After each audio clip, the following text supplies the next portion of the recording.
আসসালামু আলাইকুম প্রিয় বন্ধুরা, ভারতের রাজস্থানে জাগুয়ার যুদ্ধবিমান বিধ্বস্ত। ভারতীয় বিমান বাহিনীর আধুনিকীকরণ নিয়ে প্রশ্ন।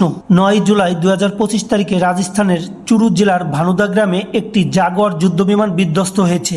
এই ভয়াবহ দুর্ঘটনায় বিমানের 2 পাইলট নিহত হয়েছেন। সুরাটগড় বিমান ঘাঁটি থেকে একটি প্রশিক্ষণ মিশনে উড্ডয়নের সময় এই ঘটনা ঘটে। এটি মাত্র 4 মাসের মধ্যে তৃতীয় জাগুয়ার যুদ্ধবিমান বিধ্বস্তের ঘটনা, যা ভারতীয় বিমান বাহিনীর পুরনো এবং ঝুঁকিপূর্ণ যুদ্ধবিমান ব্যবহারের বিষয়টি আবারও স্পষ্ট করে তুলেছে। ভারতের প্রতিরক্ষা ব্যবস্থার দক্ষতা এবং আধুনিকীকরণের পরিকল্পনা নিয়ে গুরুতর প্রশ্ন তৈরি হয়েছে। এই ঘটনা যুদ্ধবিমানগুলোর নিয়মিত রক্ষণাবেক্ষণ, প্রযুক্তিগত উন্নয়ন এবং পাইলটদের নিরাপত্তা নিশ্চিত করতে ভারতীয় বিমান বাহিনীর ব্যর্থতাকেই তুলে ধরেছে। এই ধরনের দুর্ঘটনা শুধু পাইলটদের মূল্যবান প্রাণহানিই হয় না, বরং পুরো বিমান বাহিনীর মর্যাদা ও বিশ্বাসযোগ্যতাও মারাত্মকভাবে চ্যালেঞ্জের মুখে পড়ে। যদি ভারত দ্রুত প্রতিরক্ষা প্রযুক্তি আধুনিকীকরণের উদ্যোগ না নেয়, তাহলে ভবিষ্যতে আরও ভয়াবহ দুর্ঘটনার আশঙ্কা থেকেই যায়। ধন্যবাদ সবাইকে।